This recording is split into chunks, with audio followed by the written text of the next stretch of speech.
Hi hello ಎಲ್ರಿಗೂ ನಮಸ್ಕಾರ. ಎಲ್ಲರೂ ಹೇಗಿದ್ದೀರಾ? ಎಲ್ಲರೂ ಚೆನ್ನಾಗಿದ್ದೀರಾ ಅಂತ ಭಾವಿಸ್ತಾ ಇವತ್ತಿನ ವ್ಲಾಗ್ನ ಸ್ಟಾರ್ಟ್ ಮಾಡ್ತಾ ಇದ್ದೀನಿ. ಇವತ್ತು ಬಂದು ಚಿಲ್ಡ್ರನ್ಸ್ ಡೇ, November 14th ನಾನು ಈ ವ್ಲಾಗ್ನ ಮಾಡ್ತಾ ಇರೋದು. ಈ ವಿಡಿಯೋನ ನಾನು ನೆಕ್ಸ್ಟ್ ಡೇ ಅಪ್ಲೋಡ್ ಮಾಡಿರ್ತೀನಿ.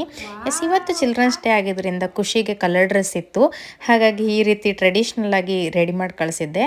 ಸ್ಕೂಲ್ನಲ್ಲಿ ಏನೋ ಬಲೂನ್ಸು ಹಾಗೆ ಸ್ವಲ್ಪ ಗಿಫ್ಟು ಚಾಕ್ಲೇಟ್ಸು ಕೊಟ್ಟಿದ್ರಂತೆ. ಅವಳು ಫುಲ್ ಖುಷಿಯಾಗಿಬಿಟ್ಟಿದ್ಲು. ಅದೇನು ಅಂತ ಅವಳು ತಂದಿರೋ ಗಿಫ್ಟನ್ನು ಅನ್ಬಾಕ್ಸಿಂಗ್ ಮಾಡೋವರೆಗೂ ಸಮಾಧಾನನೇ ಇರಲಿಲ್ಲ. ಮನೆಗೆ ಬಂದಿದ ತಕ್ಷಣ ಅವಳು ಫಸ್ಟ್ ಮಾಡಿದ ಕೆಲಸನೇ ಏನು ಕೊಟ್ಟಿದ್ದಾರೆ ಅಂತ ಎಲ್ಲ ಚೆಕ್ ಮಾಡ್ತಾ ಇದ್ಲು. ಹೇಳಬೇಕು ಅಂದರೆ ಇದನ್ನು ಅವಳು ಸ್ಕೂಲ್ನಲ್ಲೇ ಮಾಡಿಬಿಟ್ಟಿರಬೇಕು, ಬಟ್ ಮನೆಯವ್ರಿಗೂ ತೊಗೊಂಬಂದಿರೋದೇ ಗ್ರೇಟ್ ಅಂತ ಹೇಳಬೇಕು. ಅದನ್ನು ಪಾಪುನು ಇಸ್ಕೊಂಡು ಈ ರೀತಿ ಇದು ಮಾಡ್ತಾಯಿದ್ರು. ಹಾಗೆ ಅವಳು ಕೊಟ್ಟಿದ್ದಂಥ ಚಾಕ್ಲೇಟ್ನೆಲ್ಲ ಪಾಪು ತಿಂದ್ಬಿಟ್ಟು ನಾಗೆ ಎಲ್ಲ ಫುಲ್ಲು ಈ ರೀತಿ ಕಲರ್ ಮಾಡ್ಕೊಂಡ್ಬಿಟ್ಟಿದ್ಲು. ಅದೇನೋ ಗೊತ್ತಿಲ್ಲ, ನಾವು ತಿಂದು ಬಟ್ ನಮಗೇನು ಕಲರ್ ಆಗಲಿಲ್ಲ, ಬಟ್ ಪಾಪುಗೆ ಎಂತಕ್ಕೆ ಅಷ್ಟೊಂದು ಕಲರ್ ಆಯಿತು ಅಂತ ಗೊತ್ತಿಲ್ಲ. ಅವ್ರು ಇದು ಹೇಗೆ ಮಾಡೋದು ಹೇಳ್ಕೊಡುವಮ್ಮ ಅಂತ ಅಂದರು. ನಾನು ಈ ರೀತಿ ಇದಕ್ಕೊಂದು ಶೇಪ್ ಕೊಡ್ಬೋದು ಅಂತ ತೋರಿಸ್ದೆ. ಫುಲ್ಲು ಕ್ಯೂರಿಯಾಸಿಟಿಯಿಂದ ನೋಡಿಕೊಂಡು ಖುಷಿ ಪಡ್ತಾಯಿದ್ರು. ನೋಡ್ತಾ ನೋಡ್ತಾ ಸಂಜೆ ಆಗೇ ಹೋಯಿತು. ಈಗ ಬಂದು ಟೈಮು ಒಂದು 6:30 7 ಗಂಟೆ ಆಗಿರಬೇಕು.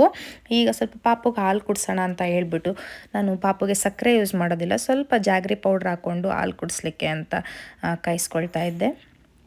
ಖುಷಿ ಫುಲ್ಲು ಸ್ಕೂಲ್ ಮುಗಿಸ್ಕೊಂಡು ಡ್ಯಾನ್ಸ್ ಕ್ಲಾಸ್ ಬಂದು ಫುಲ್ ಟಯರ್ಡಾಗಿ ಮಲ್ಕೊಂಬಿಟ್ಟಿದ್ಲು ಅವಳು. ನಾನು ಹಾಲು ಕಾಯಿಸೋಷ್ಟರಲ್ಲೇ ಫುಲ್ ಮಲ್ಕೊಂಬಿಟ್ಟಿದ್ಲು. ಅವಳಿಗೆ ಹಾಲು ಕುಡಿಸ್ಲಿಕ್ಕಾಗಲಿಲ್ಲ. ಪಾಪುನ ಓಡಾಡಿಸ್ತಾ ಹಾಲು ಕುಡಿಸ್ತಾ ಇದ್ದೆ. ನಾನು ಯೂಶ್ವಲಾಗಿ ಡೈಲಿ ಯಾವಾಗ್ಲೂ ಹಾಲು ಕೊಡೋದಿಲ್ಲ, ಕಫ ಆಗುತ್ತೆ ಅಂತ. ದಿನ ಬಿಟ್ಟು ದಿನ ಈ ರೀತಿ ಪಾಪುಗೆ ಹಾಲು ಕುಡಿಸ್ತೀನಿ. ಹಾಲು ಕೊಟ್ಟು ಸ್ವಲ್ಪ ಟೈಮ್ ಆದಮೇಲೆ ಅವ್ರಿಗೆ ಮೊಟ್ಟೆ ಬೇಯಿಸ್ಕೊಟ್ಟೆ. ಪಾಪುಗೆ ಮೊಟ್ಟೆ ಅಂದರೆ ತುಂಬ ಇಷ್ಟ. ನಾನು ಒಳಗಡೆ ಯೆಲ್ಲೋ ಪಾರ್ಟ್ ಏನಿದೆ ಅದನ್ನು ಕೊಡೋದಿಲ್ಲ, ಅದನ್ನು ತೆಗೆದು ಈ ರೀತಿ ವೈಟ್ ಪಾರ್ಟನ್ನು ತೆಗೆದು ಕೊಟ್ಟಿದ್ದೆ. ಅವ್ರು ತುಂಬ ಇಷ್ಟಪಟ್ಟು ತಿಂತಾಯಿದ್ರು. ಮೊಟ್ಟೆನೂ ಅಷ್ಟೇ ನಾನು ಡೈಲಿ ಕೊಡೋಲ್ಲ, 2 days once ಕೊಡ್ತೀನಿ.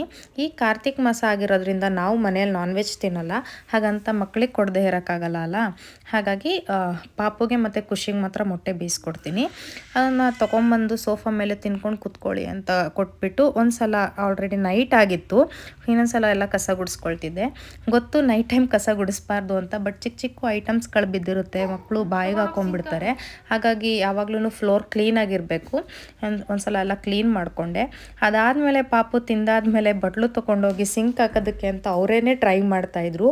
ಅದು ನೋಡಿ ನನಗೊಂಥರ ಖುಷಿ ಅನ್ನಿಸ್ತು, ಹಾಗೆ ಆಶ್ಚರ್ಯನೂ ಆಯಿತು. 1.5 ವರ್ಷಕ್ಕೇ ಈ ಥರ ಮೈಂಡ್ ಇದೆಯಲ್ಲ, ತಿಂದಿದ ತಕ್ಷಣ ತೊಗೊಂಡೋಗಿ ಸಿಂಕ್ ಹಾಕಬೇಕು ಅಂತ ಅಂದ್ಬಿಟ್ಟು ಅದನ್ನ ನೋಡಿ ಖುಷಿ ಅನ್ನಿಸ್ತು. ಅವ್ರ ಕೈಲಿ ಆಗ್ತಿರ್ಲಿಲ್ಲ, ಬಟ್ ಕಷ್ಟಪಟ್ಟು ಅವ್ರು ಈ ರೀತಿ ಹಾಕಿದ್ರು. ಅದನ್ನ ನೋಡಿ ಒಂಥರ ಖುಷಿ ಅನ್ನಿಸ್ತು. ತುಂಬ ಬೇಗ ಬೆಳೀತಿದ್ದಾಳೆ ಅಂತಲೂ ಅನ್ನಿಸ್ತು. ಹಾಕ್ಬಿಟ್ಟು ಡಿಸೆಂಟಾಗಿ ಹೋಗಿ ನೋಡಿ ಹೆಂಗೆ ಕೂತ್ಕೊತಿದ್ದಾಳೆ. ಅದಾದಮೇಲೆ ನೈಟ್ ಊಟಕ್ಕೆ ಚಪಾತಿ ಮಾಡೋಣ ಅಂತ ಅಂದ್ಕೊಂಡೆ. ಅದಕ್ಕೂ ಮುಂಚೆ ಸ್ವಲ್ಪ ಪಾತ್ರೆಗಳಿತ್ತು, ಎಲ್ಲನೂ ತೊಳೆದಿಟ್ಕೊಂಡ್ಬಿಡೋಣ ಅಂತ ಈ ರೀತಿ ಬೆಳಗಿಡ್ತಾ ಇದ್ದೆ. ನನ್ನ favourite show Big Boss start ಆಗೋದಕ್ಕೂ ಮುಂಚೆ ಕೆಲಸ ಮುಗಿಸ್ಕೊಂಬಿಡೋಣ ಅಂತ ಬೇಗ ಇಲ್ಲಿ ಮುಗಿಸ್ಕೊಳ್ತಾ ಇದ್ದೆ. ನಾನು ಯೂಶ್ವಲಾಗಿ ನೈಟ್ ಟೈಮೇ ಅಂದರೆ ಮನೆ ಕ್ಲೀನ್ ಮಾಡ್ಕೊಳ್ಳೋದಾಗಿರಲಿ, ಪಾತ್ರೆ ಏನಾದ್ರೂ ತೊಳೆಯೋದಿದ್ರೆ ತೊಳ್ಕೊಳ್ಳೋದಾಗಿರಲಿ, ಕಿಚನ್ ಕ್ಲೀನ್ ಮಾಡ್ಕೊಳ್ಳೋದಾಗಿರಲಿ ಎಲ್ಲನೂ ನೈಟೇ ಮಾಡ್ಕೊಂಬಿಡ್ತೀನಿ. ಯಾಕೆಂದರೆ ಬೆಳಿಗ್ಗೆ ಸ್ವಲ್ಪ ನಿಧಾನಕ್ಕೆ ಎದ್ದೇಳ್ಬೋದು ಅಂತ ಹೇಳಿ. ನಾನು ಬೇಗ ಎದ್ದುಬಿಟ್ರೆ ಪಾಪುನು ನನ್ನ ಜೊತೆನೇ ಎದ್ದುಬಿಡ್ತಾಳೆ. ಹಾಗಾಗಿ ಸ್ವಲ್ಪ ನೈಟ್ ಆದ್ರೂ ಪರವಾಗಿಲ್ಲ, ಲೇಟ್ ಆದರೂ ಪರವಾಗಿಲ್ಲ ಅಂತ ನೈಟೇ ಆಲ್ಮೋಸ್ಟ್ ಎಲ್ಲ ಕೆಲಸನೂ ಮುಗಿಸ್ಕೊಂಡ್ಬಿಡ್ತೀನಿ. ಹಾಗೆ ರಾತ್ರಿ ಊಟಕ್ಕೆ ಅಂತೇಳಿ ಮಧ್ಯಾಹ್ನ ಟೊಮೆಟೊ ಗೊಜ್ಜು ಮಾಡಿದ್ದೆ, ಅದೇ ಸ್ವಲ್ಪ ಮಿಕ್ಕಿತ್ತು. ಸುಮ್ಮನೆ ಏನಕ್ಕೆ ವೇಸ್ಟ್ ಆಗೋದು ಅಂತ ಹೇಳಿ ಟೊಮೆಟೊ ಗೊಜ್ಜಿಗೆ ಚಪಾತಿ ಮಾಡ್ಕೊಳ್ತಾ ಇದ್ದೆ ನಾನಿಲ್ಲಿ. ಬಿಗ್ ಬಾಸ್ ನೋಡ್ತಾ ಡಿನ್ನರ್ ಮಾಡೋಣ ಅಂತ ಅಂದ್ಬಿಟ್ಟು ನಾನು ಇಲ್ಲಿ ಚಪಾತಿ ಪ್ರಿಪೇರ್ ಮಾಡ್ಕೊಳ್ಳೋಣ ಅಂತ ರೆಡಿ ಮಾಡಿದೆ. ಬಟ್ ಆಗಲೇ ಇಲ್ಲ, ಬಿಗ್ ಬಾಸ್ ಸ್ಟಾರ್ಟ್ ಆಗೋಷ್ಟರಲ್ಲಿ ನಾನು ಚಪಾತಿ ರೆಡಿ ಮಾಡೋಕ್ಕಾಗಲಿಲ್ಲ. ಆಲ್ಮೋಸ್ಟ್ ಒಂದು 10 ಗಂಟೆ ಟೈಮ್ ಆಗೋಯಿತು. ಚಪಾತಿ ಎಲ್ಲ ರೆಡಿ ಮಾಡಿ ಖುಷಿಗೆ ನಾನು ಇಲ್ಲಿ ತುಪ್ಪ ಮತ್ತು ಸಕ್ಕರೆ ಹಾಕಿ ಕೊಡ್ತಿದ್ದೀನಿ. ಯಾಕೆಂದರೆ ಅವಳು ಗೊಜ್ಜಿನಲ್ಲಿ ತಿನ್ನೋದಿಲ್ಲ. ನಾನೇ ತಿನ್ನಿಸ್ತೀನಿ ಅಂದರೆ ತಿಂತಾಳೆ, ಅವಳೇ ತಿನ್ನಲಿ ಅಂತ ಕೊಟ್ಟರೆ ತಿನ್ನೋದಿಲ್ಲ. ಹಾಗಾಗಿ ಸಕ್ಕರೆ ಮತ್ತು ತುಪ್ಪ ರೋಲ್ ನೋಡ್ಬಿಟ್ಟು ಫುಲ್ ಖುಷಿಯಾಗ್ಬಿಟ್ಲು. ಸದ್ಯ ನನಗೆ ಗೊಜ್ಜಿನಲ್ಲಿ ತಿನ್ನುವಂಥ ಹಿಂಸೆ ಕೊಡ್ತಿಲ್ವಲ್ಲ ಅಂತ ಅಂದ್ಬಿಟ್ಟು. ನೋಡ್ತಾ ಟೈಮ್ 10:30 ಬಿಗ್ ಬಾಸ್ ನೋಡ್ತಾ ನಾನು ನನ್ನ ಡಿನ್ನರ್ನ ಮುಗಿಸ್ದೆ. ಇದಾಗಿತ್ತು ಇವತ್ತಿನ ಅಂದರೆ ಶುಕ್ರವಾರದ ನೈಟ್ ವ್ಲಾಗ್. ನಿಮ್ಮ ಫೇವ್ರೆಟ್ ಕಂಟೆಸ್ಟೆಂಟ್ ಯಾರಾದ್ರೂ ಬಿಗ್ ಬಾಸ್ನಲ್ಲಿದ್ದರೆ ಅದು ಯಾರು ಅಂತ ಕಮೆಂಟ್ ಮಾಡಿ ತಿಳಿಸಿ. ಹಲೋ, ಗುಡ್ ಮಾರ್ನಿಂಗ್ ಎಲ್ರಿಗೂ. ಇದು ನೆಕ್ಸ್ಟ್ ಡೇ ವ್ಲಾಗ್, ಅಂದರೆ ಇದು ಶನಿವಾರದ ವ್ಲಾಗ್, ಇವತ್ತಿನ ವ್ಲಾಗ್. ನಾನು ಬೆಳಿಗ್ಗೆ ಎದ್ದಿದ ತಕ್ಷಣ ಫ್ರೆಶ್ ಅಪ್ ಆಗಿ ಬಂದೆ. ಫ್ರೆಶ್ ಅಪ್ ಆಗಿದ ತಕ್ಷಣ ನಾನು ಮಾಡೋ ಫಸ್ಟ್ ಕೆಲಸ ಅಂತ ಅಂದರೆ ಹೊರಗಡೆ ಎಲ್ಲೋ ಒಂದು ಸ್ವಲ್ಪ ಒಂದು 2-3 ಚಿಕ್ಕ ಪುಟ್ಟ ಗಿಡಗಳನ್ನ ಹಾಕ್ಕೊಂಡಿದ್ದೀನಿ. ಆ ಗಿಡಗಳೆಲ್ಲ ಹೇಗಿದೆ ಏನು ಎತ್ತ ಅಂತ ಅಂದ್ಬಿಟ್ಟು ನೋಡೋಕ್ಕೆ ಸ್ಟಾರ್ಟ್ ಮಾಡ್ತೀನಿ. ಇಲ್ಲಿ ಗಿಡಗಳು ನೋಡೋದಕ್ಕೆ ಅಂತ ಅಂದ್ಬಿಟ್ಟು ನಾನು ಬಾಲ್ಕನಿ ಬಾಗಿಲು ತೆಗೆದೆ. ಇಲ್ಲಿ ನೋಡಿದ್ರೆ ಸ್ವಲ್ಪ ಬೆಳಗ್ಗೆ ಎದ್ದಿದ್ದು ಲೇಟ್ ಆಗಿದ್ದರಿಂದ ಕಸ ಹಾಕಿರಲಿಲ್ಲ ನಾನು. ಕಸ ಹಿಂದೆಗಡೆ ಇಟ್ಟಿರ್ತೀನಲ್ವ, ಇಲ್ಲೊಂದು ಇಲಿ ಸೇರ್ಕೊಂಡ್ಬಿಟ್ಟಿದೆ. ಇಲಿ ಬಂದು ಎಲ್ಲನೂ ಕಿತ್ತೆಳೆದು ಈ ರೀತಿ ರಂಪ ರಾಮಾಯಣ ಮಾಡಿಬಿಟ್ಟಿತ್ತು. ನನಗೆ ಒಂಥರ ಡಬಲ್ ಕೆಲಸ ಅಂತಲೇ ಹೇಳ್ಬೋದು. ಅದನ್ನೆಲ್ಲನೂ ಎತ್ತು ಕ್ಲೀನ್ ಮಾಡಿ ಗಿಡಗಳಿಗೆಲ್ಲನೂ ನೀರು ಹಾಕ್ಕೊಂಡು ನಾವು ಒಳಗಡೆ ಬರೋ ಅಷ್ಟರಲ್ಲಿ ನಮ್ಮ ಪುಟ್ಟ ಮೇಡಮ್ ಅವರು ಎದ್ದು ಈ ರೀತಿ ಆಟ ಆಡ್ತಾಯಿದ್ರು ಅವರಪ್ಪನ ಜೊತೆಲಿ. ಅಪ್ಪ ಮಗಳು ಇಬ್ಬರು ಸೇರಿಕೊಂಡು ಈ ರೀತಿ ಬೆಡ್ಶೀಟ್ ಹೊಚ್ಕೊಳ್ಳೋದಂತೆ ತೆಗಿಯೋದಂತೆ ಈ ರೀತಿ ಆಟ ಆಡ್ತಾಯಿದ್ರು.